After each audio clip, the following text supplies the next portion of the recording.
The Battle of Actium, defeating Antony and Cleopatra for Rome's future on September 2, 31 BCE. Two great powers collided off the western coast of Greece in a naval clash that would determine the fate of the Roman world.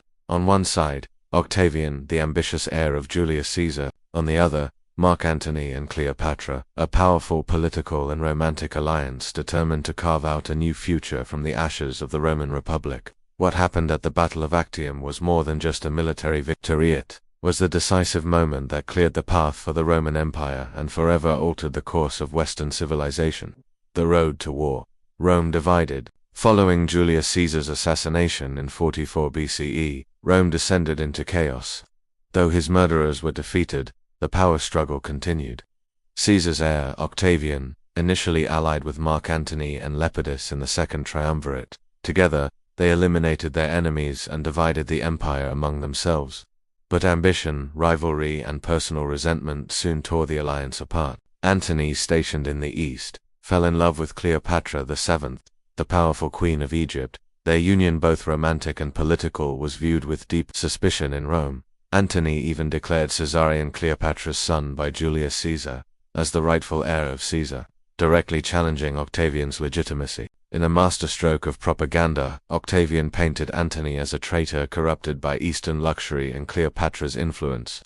In 32 BCE, war was officially declared not on Antony, but on Cleopatra. The battle itself, Actium. In 31 BCE, the decisive confrontation took place near the Ambracian Gulf at Actium, on the western coast of Greece. The battle was naval, with both sides fielding hundreds of ships. Antony and Cleopatra's fleet was large and heavily armed but unwieldy. Octavian's fleet, led by his brilliant admiral Marcus Agrippa, was faster and more maneuverable. Key factors in the battle. Agrippa's naval genius. Agrippa seized control of key positions and cut off Antony's supply lines, forcing his fleet into battle on unfavorable terms. Cleopatra's withdrawal. At a critical point in the battle, Cleopatra's ships suddenly fled the fight and sailed back toward Egypt. Antony, abandoning his fleet, followed her. His forces, leaderless and surrounded, quickly collapsed. Moral and psychological collapse. The sudden retreat demoralized Antony's fleet. Many surrendered, and others were captured or destroyed. It was not just a tactical defeat,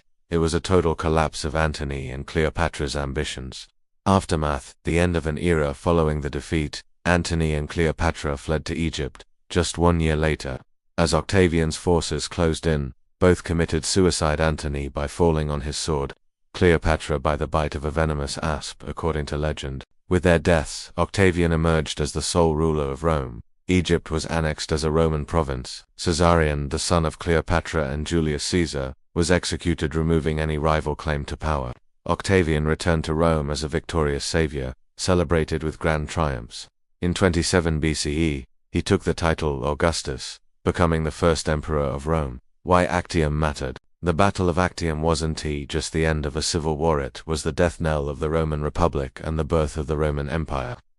Its legacy includes ending a century of internal conflict in Rome, cementing Augustus's rule and ushering in the Pax Romana, a 200-year period of relative peace and stability, reinforcing Roman dominance over the Mediterranean world, ending the line of the Ptolemies, the ancient Greek rulers of Egypt. Conclusion. One battle. A world transformed. The Battle of Actium was a clash of strategy, propaganda, love, and power. Octavian won not just with ships and soldiers, but with patience, propaganda, and political brilliance.